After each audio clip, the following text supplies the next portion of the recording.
धम ॐ नमो अरिहन्ताणम् ॐ नमो तमसिद्धाणम् ॐ नमो आयर्याणम् ॐ नमो वज्रायाणम् नमो योए सवसाहुणम् एसो पञ्चनमोकारो सर्वपापनाशिनो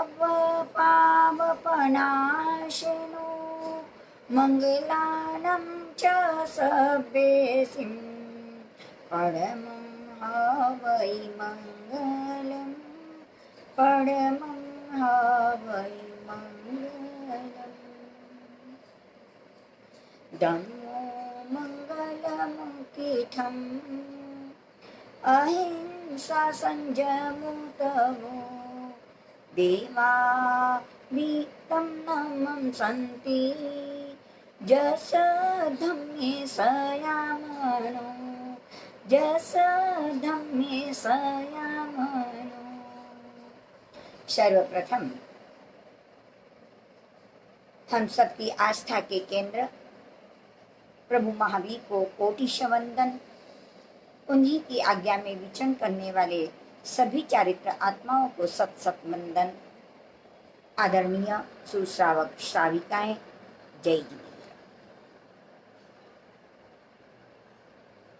सदग्रस्त के स्वरूप को समझते हुए हम पीछे की कई क्लासों के अंदर सदग्रस्त का जीवन, अपने पूज्य के प्रति, बड़ों के प्रति आदर भाव, सम्मान, सत्कार, यत्नपूर्वक प्रवृत्ति, कषायों की मंदता, पुण्य का उपार्जन, सारा उत्तरदायित्व समझते हुए अपनी आत्मा के हित के लिए स्वयं की साधना,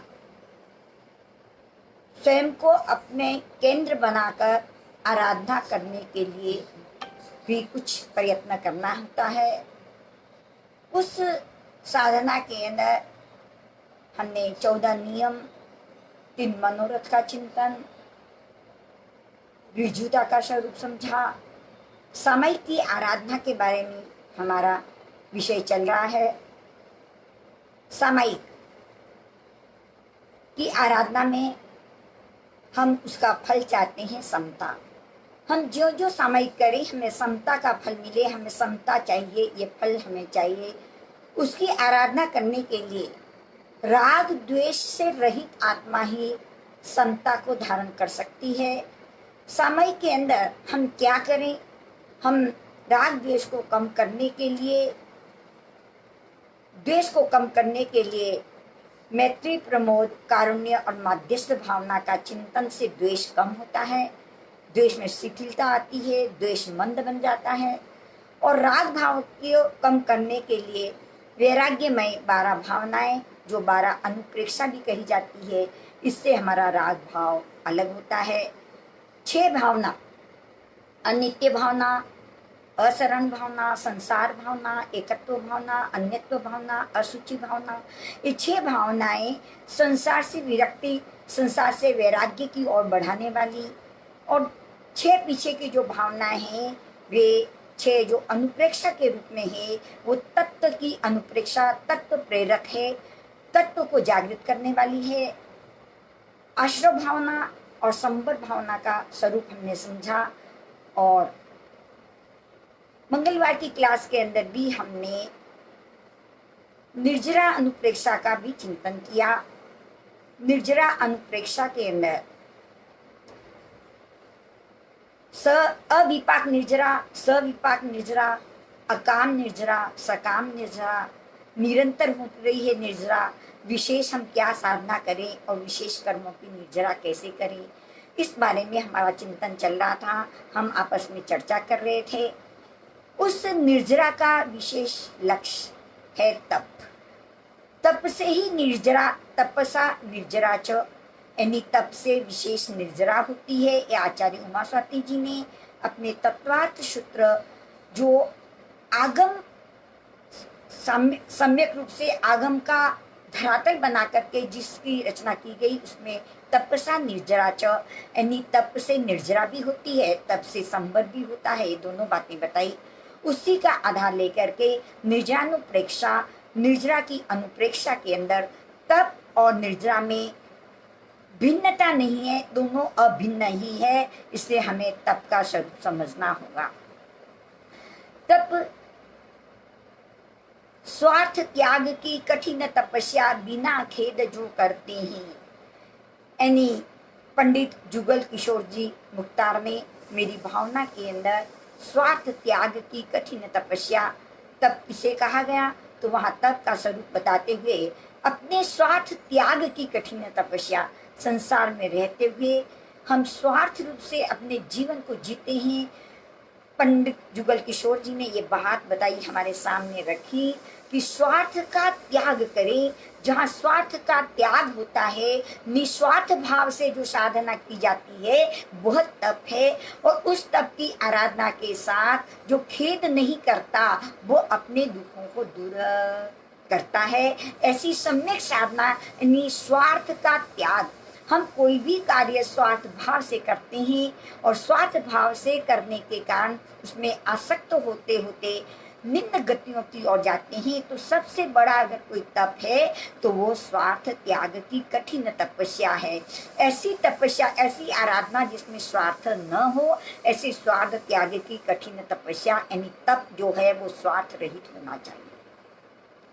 आगम्य शब्द आते हैं इच्छा निरोधः तपः, यानी इच्छाओं का निरोध करना, अपनी इच्छाओं से ऊपर उठना। जहाँ इंद्रिया विषय है, श्रोतेंद्रिय शब्द को ग्रहण करती है, चक्षुन्द्रिय रूप को ग्रहण करती है, घ्राणेन्द्रिय गंध को ग्रहण करती है, रसनेन्द्रिय रस को ग्रहण करती है, स्पर्शेन्द्रिय स्पर्श को ग्रहण करती है। उन शब्द रूप गंध रस और स्पर्श से आसक्त होकर के जो इच्छाएं बढ़ती है, मन उस पर चिंतन करता है, क्योंकि मन का विषय है चिंतन करना। और वह मन जब चिंतन करता है उससे जो इच्छाएं उत्पन्न होती है वो इच्छाएं अनंत है, वो इच्छाएं अनंत है। और संसार के अंदर जो पुद्गल हैं, उन पुद्गल का जो पर्याय जो परिवर्तन होती है वे तो अनंत है, परंतु पुद्गल सीमित है और इच्छाएं अनंत है। वे इच्छाएं पूर्ण नहीं हो पाएगी, इसका चिंतन कर करके इच्छाओं का निरोध अगर किया जाता है तो वह हमारी तप की आराधना होता है। तो इच्छा का निरोध भी तप। तप के अंदर आहार का उल्लंघन नहीं होना चाहिए कि आज नहीं कल ले लेंगे, आज नहीं खाया कल ले लेंगे। ऐसा तप के अंदर आहार का उल्लंघन भी नहीं होना चाहिए, परंतु तप का अर्थ आहार संज्ञा पे विजय प्राप्त करनी होती है। जो आहार संज्ञा पे विजय प्राप्त करते हैं वो तप की आराधना है। तप उल्लंघन नहीं है कि आज नहीं लिया कल ले लेंगे, 2 दिन नहीं लिया बेला कर लिया तेला कर लिया। ज्यादा से ज्यादा इस अंतिम तीर्थंकर परमात्मा प्रभु महावीर के शासन में उत्कृष्ट तप 6 महीने की आराधना, उसके बाद तो आहार वापस लेना ही है। ऐसे 6 महीने की तप की उत्कृष्ट साधना भी की जा रही है, किंतु आहार संज्ञा का त्याग नहीं हुआ, आहार संज्ञा पे विजय प्राप्त नहीं हुई तो वो तप की आराधना नहीं होता। हमने 6 महीने नहीं लिया, बाद में ले लेंगे, बाद में हष्टपुष्ट बन जाएंगे, ऐसे भाव से नहीं, आहार पे विजय प्राप्त करना ही तप कहलाता है। आहार संज्ञा पे विजय प्राप्त करना तप है। और तप एक ऐसी ज्वाला है जो हमारे कर्मों को क्षय कर देती है। जैसे कहाँ पे आग की एक ज्वाला लगती है तो वहां पे रहा हुआ सारा कचरा नष्ट हो जाता है। तप भी वो एक आराधना है कि जब तप की आराधना होती है तो हमारे साथ जो कर्म बंधे हुए हैं विन कर्मों की विशेष निर्जरा हो जाती है। और तप एक ऐसी ज्योति है जिस ज्योति से हमारी आत्मा में रहे हुए अनंत गुणों का स्वरूप समझ में आता है कि मैं भी परमात्मा जैसी ही मेरी आत्मा है, मेरे में भी अनंत गुण है। मुझे उस अनंत गुणों को प्राप्त करने के लिए जिन कर्मों ने मेरी आत्मा के गुणों का आवरण कर दिया है उन कर्मों को जर्जरित करना है। इस लक्ष्य से तप की आराधना की जाती है। हमारी आत्मा में अनंत गुण है, किंतु जो कर्म यानी हमारी ही मन वचन काया की प्रवृत्ति के द्वारा, हमारे ही कषाय के द्वारा, हमारे मिथ्यात्व और प्रमाद आदि के द्वारा कर्म हमारी ओर आकर्षित होते हैं और हमारे आत्म प्रदेशों के साथ में जुड़ करके एक में एक हो जाते हैं। जब हमारी आत्मा के साथ वे कर्म जुड़ जाते हैं, एक में एक हो जाते हैं, तो उस अवस्था के अंदर हमारी आत्मा जब कर्म से एक में एक होती है तो वे कर्म हमारी आत्मा के कौन से गुणों को आवृत करेंगे या कौन से गुणों को विकृत करेंगे या कौन से गुणों को आगे बढ़ने में रोकेंगे, ये जो व्यवस्था करते हैं उसको प्रकृति बंध कहा जाता है। और वे कर्म हमारे साथ कितने समय तक रहेंगे, कितने समय तक हमारे साथ जुड़े रहेंगे और कब हमारी आत्मा से कर्म अलग होंगे, ये निर्णय जो होता है वो स्थिति बंध से होता है। और अनुभाग बंध के अंदर जो कर्म बंधे हुए हैं जब उदय में आएंगे तो हमको तीव्र रस से दुखी करेंगे या मंद रस वाले होंगे, इसका निर्णय करने वाला अनुभाग बंध होता है। और कर्म आके हमारी आत्मा के साथ जो चिपकते हैं, जो क्वांटिटी होती है, जो प्रदेश रूप में होते हैं, उसको प्रदेश बंध कहते हैं। तो ऐसे जब आत्मा के साथ कर्म चिपकते हैं तो प्रकृति बंध, स्थिति बंध, अनुभाग बंध और प्रदेश बंध, चार बंध करते हैं। प्रकृति बंध, स्थिति बंध, अनुभाग बंध और प्रदेश बंध। जब ये कर्म हमारी आत्मा के साथ जुड़े हुए हैं, प्रकृति बंध के अंदर 8 प्रकार के कर्म, ज्ञानावर्णीय, दर्शनावर्णीय, वेदनीय, मोहनीय, आयुष्य, नाम, गोत्र और अंतराय, इन 8 कर्मों की प्रकृति में कर्म विभाजन हो जाती हैं। प्रकृति बनता है। सबसे ज्यादा कर्म की प्रकृति जो बनती है वो वेदनीय कर्म की बनती है, उससे कम मोहनीय कर्म की। बाकी सारी व्यवस्थाओं के अंदर कर्म बंधता है। आयुष्य कर्म जीवन में एक ही बार बनता है, बाकी सारे कर्म प्रति समय बंधते ही रहते हैं। तो ज्ञानावर्णीय अनंत ज्ञान को आवृत करता है, दर्शनावर्णीय कर्म अनंत दर्शन को आवृत करता है, वेदनीय कर्म हमारे जीवन में साता असाता का रूप बनाता है, मोहनीय कर्म हमारी आत्मा को विकृत कर देता है, आत्मा के अंदर विकार पैदा कर देता है, कषायों की वृद्धि करता है। आयुष्य कर्म हमें एक शरीर के अंदर रोक करके रखता है। नाम कर्म अलग अलग रूप, वर्ण, गंध, रस, स्पर्श, अवगाना आदि नाम कर्म से होती है। अवगाना नहीं, बाह्य जो रूप होता है वो नाम कर्म से होता है। और गोत्र कर्म के उदय से ऊंचे नीचे कुलों के अंदर जन्म लेना होता है। और अंतराय कर्म के उदय से हमें कोई भी कार्य करने में बाधा और रुकावट करता है, आगे बढ़ने नहीं देता। इस प्रकार से प्रकृति बंध के अंदर 8 ही कर्मों का बंध होता है। स्थिति बंध के अंदर कर्मों की अलग अलग स्थिति है। जगन्य अंतर मुहूर्त है, उत्कृष्ट सितर कोड़ा कोड़ी सागरूपम की स्थिति है, उस कर्म को बंधे हुए होते हैं। और अनुभाग के अंदर तीव्र मंद रस देने की शक्ति होती है और प्रदेश के अंदर क्वांटिटी होती है। प्रकृति बंध और प्रदेश बंध योग के निमित्त से हमारी आत्मा प्रदेशों के साथ संबंध जोड़ते हैं।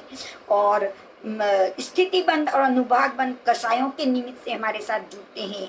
तो ये जो कर्म हमारे बंधे हुए हैं, उन कर्मों का निर्जरा करनी है, उन कर्मों को हमारे से अलग निकालना है। ये कर्म हमने स्वयं ने बांधे हैं और कोई हमारे साथ आके कर्म बंधाता भी नहीं है और कर्म वर्गणा आकर के अपनी आप चिपकती भी नहीं है। तो बंद है तो निर्जरा भी हमें ही करनी पड़ेगी। वह निर्जरा ही तप की आराधना से ये कर्मों की निर्जरा होती है। और कई कर्म हमारे आत्मा के पास आते हैं। पहले हम एक उदाहरण से समझेंगे। जैसे बहुत सारी नेल यानी सुइयां हमारे पास है, एक 25 सुइयां है। 25 सुइयों को हमने एक जगह स्थान पे एकत्रित करके रख दिया, वो एक दूसरे से स्पर्श की हुई है, तो वे सुइयां स्पर्श की हुई कहलाती है। उन्हीं सुइयों को धागे से अगर हमने बांध लिया है तो वे उस धागे में बंध चुकी है, उसको बद्धजा भी कहती हैं। और उस सुइयों को लोहे के तार के अंदर अगर हमने बांध दी है तो वो और सकट बंध के अंदर बंध चुकी है, वह निधत्त बंधी हुई है। और चौथा है, हमने उस सुइयों को लेकर के अग्नि के अंदर डाल करके एक लोहे का पिंड बना दिया और लोहे के पिंड के अंदर वो बंध चुकी। वो ऐसे कर्म सुइयां बंधती है, स्पर्शजा वाली होती है, बद्धजा वाली होती है, निधत रूप में होती है और निकाचित रूप में होती है। स्पर्शजा आपस में स्पर्श करके रही हुई है, बद्धजा में धागे से बंधी हुई है और लोहे के तारे से बंधी हुई है, वो निधत के रूप में बंधी हुई है। और लोहे का जो पिंड बन गया वो निकाचित के रूप में बंधी हुई है। ठीक वैसे ही जब कार्बन वर्गणा के पुद्गल हमारी आत्मा के साथ जब बंध को प्राप्त करती हैं तो पहला जो बंध है वो बंध जो बंधी हुई है सुइयां आके स्पर्श करती है, वैसे कर्म पुद्गल भी हमारी आत्मा के साथ स्पर्शजा के रूप में रहती हैं। उस स्पर्शजा से बंधे हुए जो कर्म हैं, गलती होने पर सॉरी आदि बोल करके उसी समय अपनी गलती को स्वीकार करके उस बंधे हुए कर्म को अलग किया जा सकता है। वो स्पर्शजा वाला कर्म है। धागे से बंधे हुए कर्म जो हैं, इस प्रकार का अगर बंध किया उसको बद्धजा कहती हैं। उसके अंदर प्रतिक्रमण सामायिक आदि कर करके उस कर्म को आत्मा से अलग किया जा सकता है। और नित्यत रूप में जो कर्म बंधे हुए हैं वो तप आदि के द्वारा, तप के अंदर करते करते हमारी कर्मों की कई प्रकार की स्थितियां बताई है। कर्म का बंधे हुए कर्म को रस बढ़ भी सकता है, बंधे हुए कर्म का रस घट भी सकता है। जैसे पाप करने के बाद बड़ी प्रसन्नता की अनुभूति करते हैं, बड़ी आनंद की अनुभूति करते हैं, तो वो कर्म का रस बढ़ जाता है। और घटना होने के बाद जिस समय घटना घटित होती है उस समय इतने कर्मों का बंध नहीं होता, किंतु घटना के बाद उसके अंदर जो आसक्त हो जाते हैं और वो आसक्ति के कारण जो विशेष कर्मों का जो बंध होता है वो बंध जो है वो स्थिति को बढ़ा भी देता है, रस को बढ़ा भी देता है। और पाप करने के बाद पश्चाताप हो जाए, पश्चाताप हो जाए, दुखी हो जाए, क्यों मैंने ऐसे कर्म किए, और बार बार मन के अंदर वो भाव बने कि मुझे ऐसा नहीं करना था, तो वो कर्म की स्थिति घट भी जाती है, रस घट भी जाता है। उसको उद्वर्तना और अपवर्तना करते हैं, कहते हैं। बढ़ाने को उद्वर्तना कहते हैं और घटाने को अपवर्तना कहते हैं। तो निधत कर्म के अंदर लोहे की धागे से बंधे हुए कर्म को इस प्रकार से बंधे होते हैं कि उसके अंदर इस प्रकार की साधना करने से हमारी उद्वर्तना या अपवर्तना से कर्म बढ़ भी सकते हैं और घट भी सकते हैं। और जो निकाचित कर्म होते हैं उन कर्मों के अंदर उद्वर्तना अपवर्तना आदि नहीं होती है। और जो पहले के जो स्पर्शजा बद्धजा कर्म थे उन कर्मों के अंदर तो संक्रमण भी होता है, साता को असाता में बदला जा सकता है, पाप को पुण्य में बदला जाता है, संक्रमण होता है। पहले उदीर्णा तप आदि करके उन कर्मों को पहले भी निकाला जा सकता है। तो वे तो कर्म संक्रमण आदि हो सकते हैं, उदीर्णा से पहले ला करके नष्ट किए जाते हैं। यहाँ पे कर्मों की स्थिति को घटाया बढ़ाया जा सकता है। परंतु जो निकाचित विशेष कर्म बंधे हुए, ये सारे के सारे कर्मों को जो बंधे हुए हैं उन कर्मों को निकालने के लिए विशेष तप की आराधना ही करनी होती है। और जहाँ विशेष तप की आराधना होती है तो ही कर्मों के बंध से बंधे हुए कर्मों की निर्जरा हो जाती है। तो हम जो बंधे हुए हमारी आत्मा के साथ कर्म है उनको जर्जरित करने के लिए, उनको निकालने के लिए हमको तप की आराधना ही करनी पड़ेगी। चाहे छोटा नौकासी का तप हो, पौरसी आदि का तप हो, रात्रि भोजन का त्याग हो, तेवियार हो, चौवियार हो, में एकासना व्यासना, जो हमारा सामर्थ्य हो, किंतु तप को तो हमारे जीवन में सार्थक बनाना ही होगा। वो तप ही हमारे कर्मों की निर्जरा करवा सकता है। जो हमने कल चिंतन किया था कि निर्जरानुप्रेक्षा के अंदर कर्मों को चिंतन निकालने के लिए क्या चिंतन करें, तो तप की आराधना करने का जो चिंतन करें। क्यों करें? क्योंकि हमारे कर्म जो बंधे हुए हैं उसको क्या करना है, हमारे से अलग करना है। तप का स्वरूप समझने के बाद तप का लक्ष्य क्या है? तप के अंदर दोनों ही सामर्थ्य है। वो संसारी सुखों को भी दे सकता है और आध्यात्मिक सुखों को भी दे सकता है। तप के अंदर वो सामर्थ्य है, दोनों सुखों दे सकता है। पर संसार के सुख हमारी आत्मा का कल्याण नहीं कर सकते। संसार के सुख से पुण्य का संसार के सुख को लक्ष्य में लेकर के करते हैं तो देवगति आदि का बंद होता है, पुण्य का जो बंद होता है उसको भी भोगने के लिए पुनः जन्म मरण करने पड़ते हैं। और जिसने भी इस तप की आराधना संसार सुखों के लिए की वो संसार के अंदर भटकते ही रहे। जैसे शुंभुम चक्रवर्ती ने चक्रवर्ती बनने की जो तप की आराधना की थी उससे वापस उनको नरक आदि गतियों में परिभ्रमण करना ही पड़ा। इसका अर्थ संसार के सुख के लिए तप की आराधना नहीं होती। तप की आराधना होती है अपने आत्म लक्ष्य को लेकर के, आत्मा के लक्ष्य की साधना करके मुझे अपने आत्मा की शुद्धि करनी है, कर्मों की निर्जरा करनी है, मुझे मेरी आत्मा में भी परमात्मा बनने की अनंत शक्ति विद्यमान है। उस शक्ति को उजागर करने के लिए ही तप की आराधना की जाती है से लक्ष्य आत्म लक्ष्य बने। जैसे किसान गेहूं का बीज जब बोता है उसके पीछे उसका एक ही लक्ष्य होता है, गेहूं की प्राप्ति। उसका लक्ष्य ये नहीं होता कि मुझे घास उगानी है, मुझे परार चाहिए इसीलिए मैं गेहूं का दाना बोऊं। उसका लक्ष्य ये नहीं होता। उसका मात्र लक्ष्य एक ही होता है कि गेहूं का बीज बोऊं और गेहूं के मैं प्राप्त करूं। और वो गेहूं की प्राप्ति के लिए जब बीज बोता है अच्छी तरह उसके खाद पानी जो व्यवस्था उसको करनी है सम्यक प्रकार से करता है तो उसको एक दाना बोता है यानी थोड़े बीज बोता है और अनंत दानों को प्राप्त कर सकता है। ठीक वैसे ही मोक्ष के लक्ष्य से जो साधना की जाती है, मोक्ष के लक्ष्य जो तप की आराधना की जाती है तो जो आत्मा की साधना करने के लिए तैयार हुआ है लक्ष्य एक ही होगा, आत्मशुद्धि कर्मों की निर्जरा, उस लक्ष्य से किया हुआ तप की आराधना। उस लक्ष्य तक पहुंचाने के लिए हमारे संसारी सुख अपने आप मिल जाएंगे, उसकी आवश्यकता ही नहीं होगी, वो अपने आप मिल जाएंगे। जैसे गेहूं के साथ घास और परार अपने आप मिल जाती है वैसे आत्मलक्ष्मी बन करके आत्मा की साधना के लिए कर्म निर्जय के लक्ष्य से जो साधना तब किया जाएगा उसका लक्ष्य जो मोक्ष का लक्ष्य बनेगा वह संसारी सुखों को अपने आप प्राप्त किया कर लेगा। हमें संसार के सुखों के लिए तप की आराधना नहीं करनी है, हमें अपनी मोक्ष के लक्ष्य से तप की आराधना करनी है। और तप जो भी हो हमारा शल्य रहित हो, इसकी भी चर्चा हमने पहले की थी। जहाँ शल्य रहित है वहां पे तप उपजता है। माया शल्य, निदान शल्य और मिथ्या दर्शन शल्य, इन शल्य से रहित होकर के छल कपट से नहीं, संसार की आपके इच्छाओं की पूर्ति के लिए नहीं और अज्ञानता के अंदर तप न करे। तप आत्महित के लिए मात्र मोक्ष लक्ष्य की बन करके अगर इसकी आराधना अगर हम करते हैं तो वह तप हमारी आत्मा का कल्याण करता है। तप का फल भी बड़ा महत्वपूर्ण है। तप करने से विशेष कर्मों की निर्जरा होती है। जैसे श्रावण का महीना है, भादवे का महीना है, बरसात के दिन है, घनघोर और ऐसे काले काले बादल उमड़ करके आए हैं, सबके मन के अंदर एक आश होती है कि बरसात बरसेगी, बरसात बरसेगी। ऐसी अंदर से एक इच्छा होती है। चारों तरफ किसान तो नाचने लग जाता है, मयूर नाचने लग जाता है कि बरसात जबरदस्त आने वाली है। किंतु जोरदार पवन का एक जोर से झोंका आया और इतना जबरदस्त झोंका आया उस पवन का, तीव्रता के साथ सारे बादल छट जाती हैं। उस जो आशा थी वो आशा सारी की सारी नष्ट हो जाती है, सारे के सारे बादल छट जाते हैं। ठीक वैसे ही हमारी आत्मा के अंदर जो कर्मों के काले काले बादल लगे हुए हैं, गाढ़ रूप से लगे हुए हैं और वे गाढ़ रूप से लगे हुए और बंधे हुए भी हैं।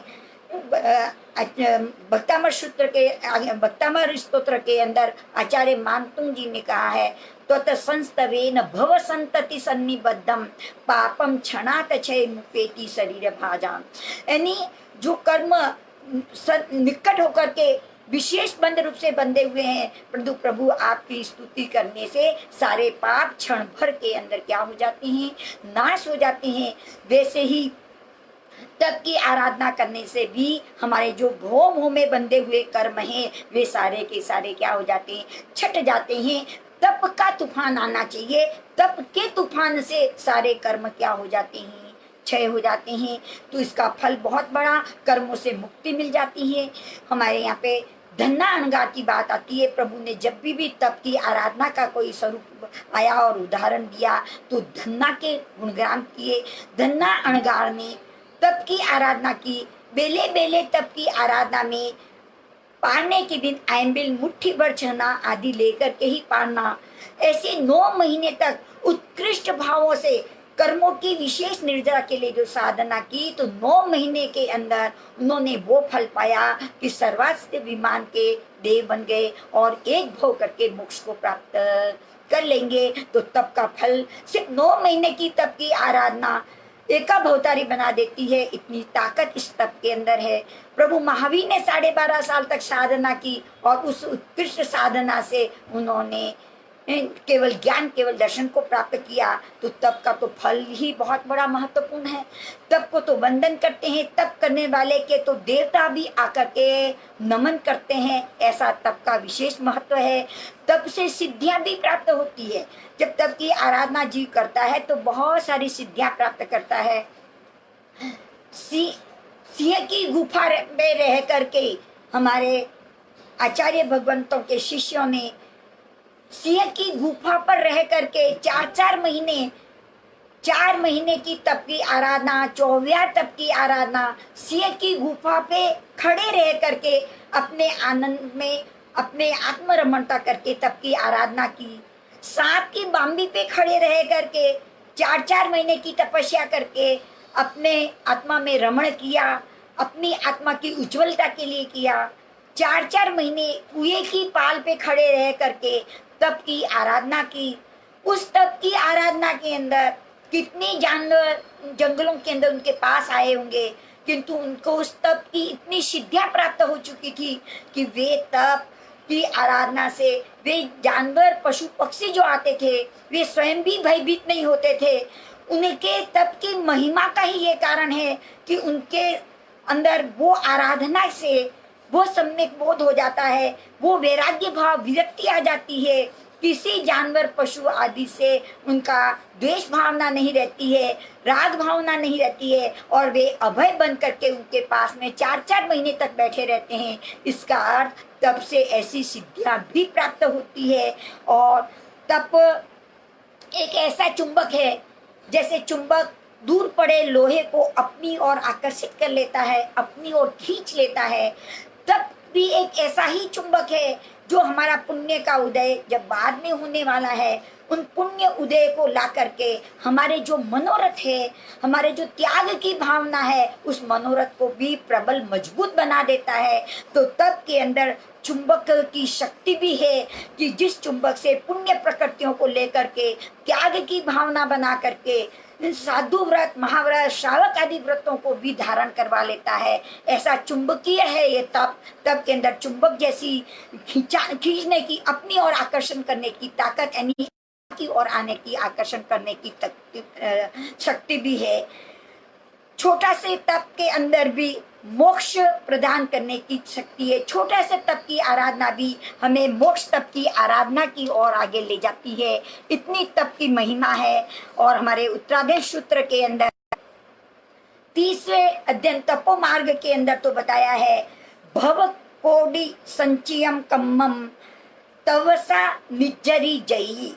भव कोटि संचयम कम्मम तवसा निज्जरी जयी, यानी करोड़ों भवों के अंदर संचय किए हुए कर्म, हमारी आत्मा के अंदर जो कर्म करोड़ों भवों से, यानी अनंत भवों से संचय किए हुए कर्म को तप के अंदर वो ताकत है कि सारे कर्मों को निर्जरा कर देती है। ऐसी तप की आराधना है। विधि विधान बताए हैं, जप करना पड़ता है, तप की आराधना करनी पड़ती है। इसमें शारीरिक क्रिया की प्रधानता होती है और बाह्य द्रव्यों का आलंबन होता है। यानी उपास करें तो त्याग होता है, एकासन वगैरह करें, आदि व्यासना वगैरह करें तो उसके अंदर बाह्य तप द्रव्यों का आलंबन लेना पड़ता है। या संबर आदि की साधना करें तो बाह्य द्रव्यों का आलंबन वगैरह लेना पड़ता है। बाह्य रूप में दिखाई देता है। तपस्या करने वाले के चेहरे को देखकर कह देते हैं कि क्या आज उपास है, अठई है आदि, तो बाह्य दूसरों को दिखाई देता है, किंतु इसका जो लक्ष्य है वो आभ्यंतर तत्व को मजबूत, और आभ्यंतर तत्व की जो आराधना की जाती है, जो प्रायश्चित, विनय, व्यावृत्य, स्वाध्याय, ध्यान और विसर्ग, जो 6 आभ्यंतर तत्व की आराधना है, उसमें मानसिक साधना की प्रधानता होती है।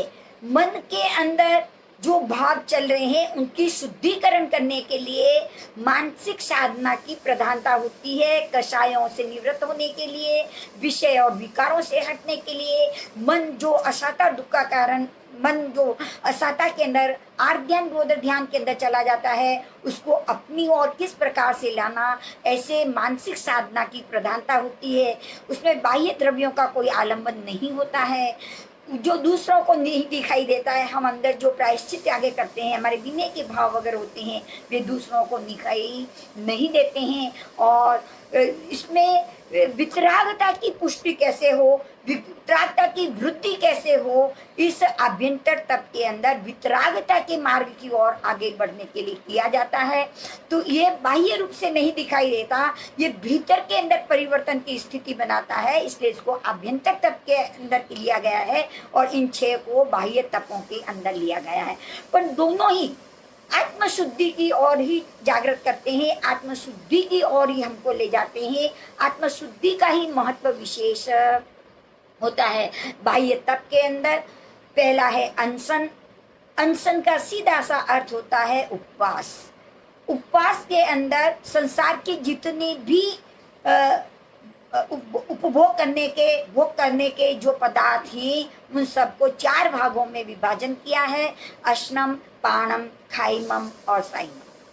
अश्नम का अर्थ होता है जिससे भूख शांत होती है, उसको अश्नम कहते हैं। जिससे प्यास शांत हो जाती है, उसको पाणम कहते हैं। जिससे भूख और प्यास दोनों शांत हो जाती है, उसको खाइमम कहते हैं। और जिससे भूख और प्यास दोनों शांत नहीं होती है, उसको साइमम कहते हैं। सीधे से अर्थ में अष्टम का अर्थ होता है रोटी, दाल, चावल आदि।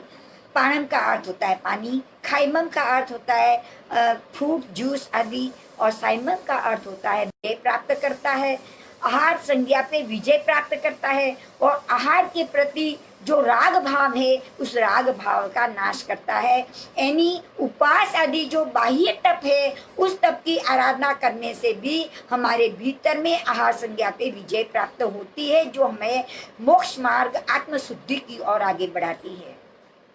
दूसरा तप का नाम है उन्नोद्री तप। उन भोजन के प्रति जो आशा है, उस आशा से निवृत्त हो जाता है और संतोष की सिद्धि होती है, यानी संतुष्ट होता है। हमारे साधु मुनिराज भी गोचरी के लिए जाते हैं तो उनको कोई प्रकार की आशा नहीं होती, किसी प्रकार के आहार की आशा नहीं होती, गवेषणा करते हैं और जो प्राप्त करते हैं उसमें वे संतोष को प्राप्त हो जाते हैं। ऐसी सिद्धि की प्राप्ति होती है भिक्षाचर्या से। रस परित्याग, रस का त्याग करना।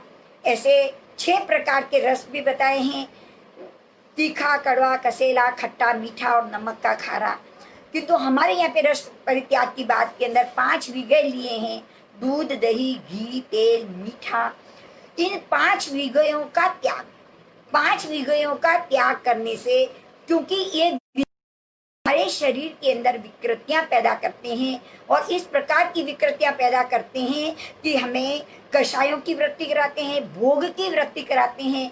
तो इन विषय का जैसा सम्यक रूप से समझ करके हमारे शरीर को ध्यान में रखते हुए उन विषय का अगर त्याग किया जाता है, उस विषय के त्याग से इंद्रिय विजय और निद्रा विजय होती है। यानी 5 विषय ग्रहण करने से नींद भी अधिक आती है और इंद्रियां भी बहुत चंचल हो जाती है। तो रस परित्याग, विषय का त्याग करने से इंद्रिय विजय और निद्रा पे विजय प्राप्त होती है।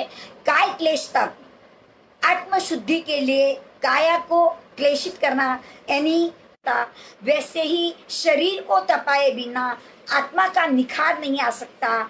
वो काय क्लेश तप सम्यक रूप से समझ करके लोच आदि करना, नंगे पैर विहार करना, काय क्लेश, उकड़ू आसन से बैठना, गोदुई आसन से बैठना, इस प्रकार के कई प्रकार के आसन हैं, प्राणायाम आदि जो करते हैं, आत्मलक्षी बन करके जो करते हैं, वो काय क्लेश तप के अंदर आता है। और जब वो काय क्लेश तप की आराधना की जाती है तो उसका जो फल होता है, सुख की जो लालसा है उसकी वृत्ति अपने आप कम हो जाती है। सुख के विषयों की आशा से निवृत्ति मिलती है, यानी जिस सांसारिक पुद्गलों सुख के अंदर रमण करते थे वे सुख के विषय की लालसा अपने आप कम हो जाती है। और छठा तप है प्रतिशलीनता। प्रतिशलीनता का अर्थ होता है संकुचित होना, अपनी ओर आना। इन सारे संसार के पदार्थों से आसक्ति को छोड़ करके अपनी इंद्रियों को वश में करना, को वश में करना, अपने कषाय की वृत्ति को वश में करना। जब ये प्रतिशलीनता तक अपनी ओर आना, संकुचित होकर के पदार्थों से संकुचित होकर के स्व की ओर आना, उस तप का नाम है प्रतिशलीनता तप। ये 6 प्रकार के बाह्य तप हुए। इस प्रतिशलीनता तप की आराधना करने से ब्रह्मचर्य की उपलब्धि होती है, स्वाध्याय की उपलब्धि होती है और आत्म की रमणता प्राप्त होती है।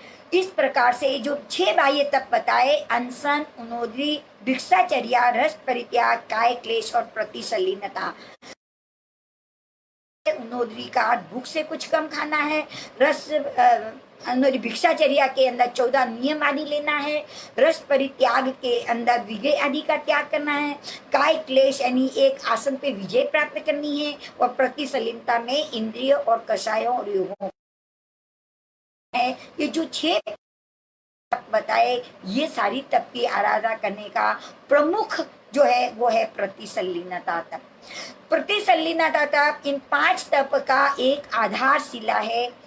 अनशन के साथ प्रतिशलीनता जरूरी है, यानी इंद्रियों को वश में करना, कषायों को रोकना ये आवश्यक है। उनोदी तप के साथ, भिक्षाचर्या के साथ, रस परित्याग और काय क्लेश के साथ प्रतिशलीनता की प्रमुखता है।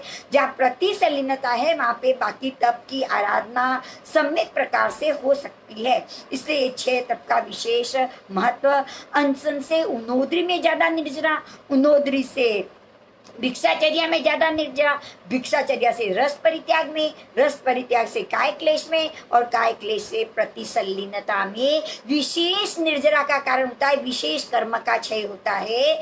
भिक्षाचर्या वाला तप, रस परित्याग जो हमको सम्यक रूप से समझ में आए, सिर्फ उपवास की बात नहीं करना। कई भाई बहन कहते हैं हमारे से उपवास नहीं होता है, कोई बात नहीं, उनोद्री तप करो, उनोद्री नहीं होता है तो भिक्षाचर्या यानी 14 नियम को चितारो। ये नहीं हो सकता है, कभी विजय का त्याग करो, कभी आसन पे विजय प्राप्त करो, कभी अपने इंद्रिय को समझाने का प्रयास करें। इस प्रकार बाह्य तप की आराधना करने से भी हमारे आहार संज्ञा पे विजय प्राप्त होती है, संयम से में जागृति बढ़ती है, संयम की जागृति बढ़ती है, हमारी इंद्रियां शांत होने लगती है, संसार की सुखों से हम निवृत्ति लेते हैं। इस प्रकार एक एक तप की एक एक आराधना का फल हमको चिंतन करने से समझ में आता है कि हमारी आराधना ऐसी होनी चाहिए। आभ्यंतर तप की भी बात चल रही है। जो आभ्यंतर तप दिखाई तो नहीं देते, परंतु उसका लक्ष्य सिर्फ मानसिक साधना की ओर आगे बढ़ना है, उसके अंदर जागृति आनी है और हमारी वितरागता कैसे बढ़े, हम वितराग अवस्था तक कैसे पढ़े, ये 6 आभ्यंतर तप के माध्यम से जान सकते हैं। प्रायश्चित है, प्रायश्चित का सीधा सा अर्थ है अपने पापों का शोधन करना। और पापों का शोधन क्योंकि हमारी गलती हमें ही मालूम है और किसी को नहीं मालूम पड़ती, क्योंकि ये बाह्य तो दिखाई नहीं देती है, हमारे मन में कुछ और चल रहा है, हम कुछ और व्यवस्थाओं के अंदर जुड़े हैं। तो अपने अंदर लगे हुए पापों की आलोचना करना, पापों को देखना, अपनी गलतियों को देखना और आलोचना करके प्रायश्चित लेकर के हमारे पापों का बार बार निरीक्षण करना है और निरीक्षण करके हमारी आत्मा की शुद्धि का तप की आराधना हमको करनी है। हम प्रायश्चित का अंदर बाह्य रूप से कुछ भी नहीं दिखाई देता, किंतु हमारी साधना बाह्य रूप से न होकर के है तो वो प्रायश्चित के रूप के अंदर होती है। जो प्रायश्चित होता है दोष का शोधन होता है और हम मर्यादा में रह सकते हैं। अब मुझे वापस ऐसी गलती नहीं करनी है, प्रायश्चित लेकर शुद्धि करके फिर ये प्रतिज्ञा की जाती कि अब मैं वापस ऐसी गलती नहीं करूंगा। ये अंतर भीतर से होना, वो हमारे में शक्ति उत्पन्न उत्पन्न होना, वो सामर्थ्य आना कि हम अपनी गलती की आलोचना स्वयं कर सके, अपनी गलती की निंदा कर सकें, काया का विवेक रखें। ये सारी चीजें इस विनय गुण से प्राप्ति होती है। विनय गुण हम स्वयं की आराधना, ये तब हमारे लिए है जितना हम विनय करेंगे हमारे कर्मों की विशेष निर्जरा होगी और हमें वह गुण की प्राप्ति, ज्ञान की प्राप्ति होगी, आचार के अंदर विशुद्धि होगी। तीसरा है दयावृत्ति तप। बहुत ही सुंदर तप। दयावृत्ति का अर्थ होता है सेवा करना, बड़ों की सेवा करना। सेवा का अर्थ ये नहीं कि हम दूसरों की सेवा करें तो दूसरों को सहायता मिलेगी, दूसरों को आनंद मिलेगा, दूसरों की सहायता नहीं, ये तो उसके लिए हो गया। हमारी आत्मा के लिए जब हम दूसरों को सहायता पहुंचाने के लिए जो व्यवस्थाएं करते हैं, चाहे वो शरीर से लेकर, चाहे वो वचन से लेकर, चाहे मन से लेकर के हम जो व्यावृत्ति करते हैं, वो एक ऐसा तप है जो हमारे अंदर, आत्मा के अंदर रहे हुए असहता रूप जो कर्म बंधे हुए हैं, उन असहता कर्म का अभाव कर देता है। व्यावृत्ति तप की आराधना करने से जीव को यह फल की प्राप्ति होती है कि अशाता वेदन्य नष्ट हो जाता है और शाता वेदन्य से वह शुभ प्रकृतियों का बंध करता है, यहाँ तक तीर्थंकर बनने का, नाम कर्म का उपार्जन भी कर लेता है। तो व्यावृत्ति तप सबसे प्रमुख तप है, जिस तप की आराधना करने से जीव अपने जीवन के अंदर उत्कृष्ट नाम कर्म की प्रकृति का बंध कर लेता है। तो प्रायश्चित, विनय, व्यावृत्ति, स्वाध्याय। स्वाध्याय तप वो है जिस स्वाध्याय के अंदर वाचना, पृच्छना, परिवर्तना, अनुप्रेक्षा और धर्म कथा रूप में होता है। वाचना का अर्थ है इतना गहराई से पढ़ना, अपने गुरुदेव के पास उसकी वाचना लेके उसको गहराई से पढ़ना। जब गहराई तक जाए तो उसमें से जो प्रश्न उठते हैं वो है पृच्छना, और पृच्छना को, प्रश्न को समझने के लिए पुनः पुनः रिवीजन करना, उसका नाम है पुनरावर्तन करना, यानी रिवीजन करना। तो वाचना, पृच्छना और परिवर्तना हो गया। और जब सीखे हुए ज्ञान को अनुप्रेक्षा से चिंतन करना कि ये हमारी आत्मा के लिए कितना कल्याणकारी बन सकता है और हमारी आत्मा का किस प्रकार से कर्मों की निर्जरा करता अपने विरक्त भावना की ओर ले जाता है, वो अनुप्रेक्षा है। और जो हमें समझ में आ गया वो दूसरों को समझाने का प्रयास करना, वो धर्म कथा रूप है। तो स्वाध्याय के जो 5 लक्षण बताए, वाचना, पृच्छना, परिवर्तना, अनुप्रेक्षा और धर्म कथा, इनका चिंतन करने से, इस तप की आराधना करने से, स्वाध्याय आदि की आराधना करने से ज्ञानावन्य कर्म की विशेष निर्जरा होकर के हमारी जो बुद्धि है वो प्रबल बनती है, विशेष बनती है और इस संसार से विरक्त, यानी ज्ञानस्य फलम विरति, यानी स्वाध्याय आदि के करने से उसका जो फल मिलता है वो वीरति का फल मिलता है। यानी इस संसार के आसक्ति भोगों को छोड़कर हम वैराग्य भाव की ओर आगे बढ़ते हैं, ये स्वाध्याय है। और ध्यान वो है जो आर्त ध्यान, रौद्र ध्यान के अंदर जो हमारी एकाग्रता बनी रहती है। यानी आर्त ध्यान का अर्थ होता है राग के वशीभूत होकर के जब हम किसी चीज को अपने चिंतन में ले लेते हैं और उसी पर बार बार बार बार बार चिंतन करते रहते हैं। या रौद्र ध्यान किसी से द्वेष हो जाने के कारण से किसी को असहता पीड़ा देने के लिए जो प्रवृत्तियां बनती है उसको रौद्र ध्यान कहते हैं। और हमारे जीवन के अंदर ये आर्त ध्यान और रौद्र ध्यान इतना चलता है, उस पर एकाग्र हो जाते हैं, उसी को बार बार चिंतन में लाते हैं तो विशेष कर्मों का बंद हो जाता है। किंतु यहाँ पे जो ध्यान की बात बताई वो धर्म ध्यान और शुक्ल ध्यान की बताई। संसार की आशारता, प्रभु की आज्ञा का पालन करना, इस पे चिंतन करना है। और शुक्ल ध्यान के अंदर तो आत्मा के सम्यक स्वरूप का, कर्म के सम्यक स्वरूप का, जो 6 द्रव्यों के जो स्वरूप को समझाया गया है उस पर ज्यादा चिंतन करना और एकाग्रता आनी चाहिए। जहाँ एकाग्रता है उसको ध्यान कहा गया है। और इस एकाग्रता से विशेष रूप से कर्मों का क्षय होता है, विशेष रूप से कर्मों की निर्जरा होती है। जितनी एकाग्रता रहती है विशेष कर्मों की निर्जरा, जितनी चंचलता रहती है उतना विशेष कर्मों का बंध होता है। और छठा जो तप है वो तो बहुत ही विशेष कर्म निर्जरा का है, व्युत्सर्ग। व्युत्सर्ग का अर्थ होता है, कायोत्सर्ग भी कहते हैं, अपने मन की, वचन की और काया की एकाग्र रूप जो हो जाता है, शरीर से मोह हट जाता है और उस मोह को हटा करके अपने आत्मभाव में रमण करने लग जाता है, वह व्युत्सर्ग तप है।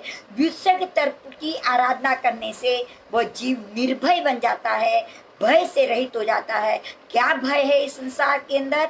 तो कि जन्म मरण का जो भय लगा हुआ है, जन्म मरण का जो दुख लगा हुआ है, उस जन्म मरण के भय से क्या हो जाता है, ऊपर उठ जाता है। तो सबसे ज्यादा निर्जरा होती है व्युत्सर्ग तप की आराधना के अंदर, जो आत्मा को निर्भय बना लेता है, भय से मुक्त कर लेता है। एक चंद्रवंश नाम के एक राजा थे जो अपनी साधना करते थे, और एक बार इस व्युत्सर्ग तप की आराधना करने के लिए खड़े हुए तो उन्होंने सामने एक दीपक जलाया, और उस दीपक को जलाकर जब तक ये दीपक जलता रहेगा तब तक मैं मन वचन काया का निरोध करूंगा और अपनी आत्मा में रमण करूंगा, और अपनी साधना के अंदर खड़े रह गए। वहां से एक दासी निकली, उसने देखा कि दीपक के अंदर जो तेल भरा हुआ है वो कम हो रहा है, और राजा जी तो अभी तक अपनी साधना के अंदर ही खड़े हैं, तो शायद दीपक राज हो जाएगा तो फिर साधना के अंदर कोई बाधा आ सकती है। उसने वापस तेल भर दिया।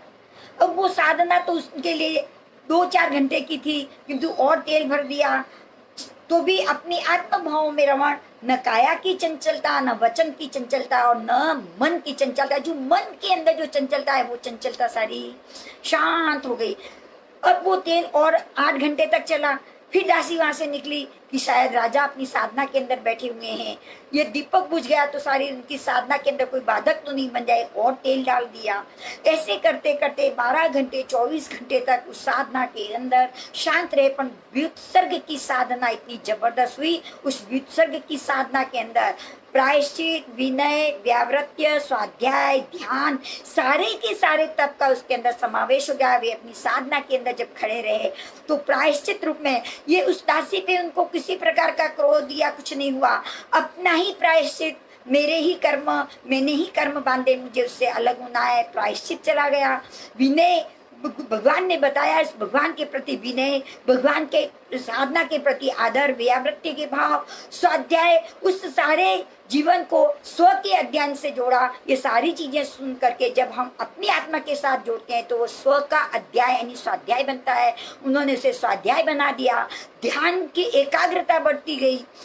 प्रायश्चित से विनय में विशेष एकाग्रता बढ़ती है, विनय से व्यावृत्य में, व्यावृत्य से स्वाध्याय में, और स्वाध्याय से ध्यान में, और ध्यान से विसर्ग के अंदर विशेष एकाग्रता बढ़ती गई। और विशेष एकाग्रता बढ़ते बढ़ते उनके सारे कर्मों का क्षय यानी कर्मों की विशेष निर्जाव क्षय होते होते केवल ज्ञान और केवल दर्शन को प्राप्त कर लेते हैं। तो ऐसे हमारे जो आभ्यंतर तप है वो साधना हमारे लिए विशेष कर्मों की निर्जरा का कारण होता है, और ये हम अपने आप कर सकते हैं। प्रायश्चित, विनय, व्यावृत्य, स्वाध्याय, ध्यान, व्युत्सर्ग, ये 12 ही तप हमारे जीवन के एक अंग बन जाए।